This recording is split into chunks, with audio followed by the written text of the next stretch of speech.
BISP chairperson Rubina ख़ालिद तरफ़ां रहीम यार ख़ान हादसे में फ़ौती औरतुनि लाइ 10 लख रुपया ॾियण जो ऐलान कयो वियो आहे। चेयरपर्सन रुबीना ख़ालिद जो चवणो त छितिकरण सबबि फ़ौत थियल औरतुनि खे 10 लख रुपयनि जा चेक ॾिना वेंदा।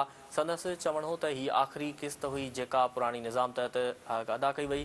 चेयरपर्सन रुबीना ख़ालिद चयो त अॻियनि 3 महीननि जी क़िस्त नई डिजिटल वॉलेट निज़ाम तहत अदा कई वेंदी। रुबीना ख़ालिद चयो त सदर आसिफ अली ज़रदारी ऐं वज़ीर आज़म जे विजन मुताबिक़ औरतुनि खे BISP जी रक़म इज़त ऐं एहतराम सां अदा कई वेंदी। अवां खे आगाह करे रहिया आहियूं अहम ख़बर जे हवाले सां त BISP चेयरपर्सन रुबीना ख़ालिद तरफ़ां रहीम यार ख़ान हादसे में फ़ौती औरतुनि लाइ 10 लख रुपया ॾियण जो ऐलान कयो वियो आहे। चेयरपर्सन रुबीना ख़ालिद जो चवणो हो त छितिकरण सबबि फ़ौत थियल औरतुनि खे 10 लख रुपयनि जा चेक ॾिना वेंदा। संदसि चवणो त हीअ आख़िरी क़िस्त हुई जेका पुराणी निज़ाम तहत कई वई। चेयरपर्सन रुबीना ख़ालिद चयो त अॻियनि 3 महीननि जी क़िस्त नई डिजिटल वॉलेट निज़ाम तहत कई वेंदी।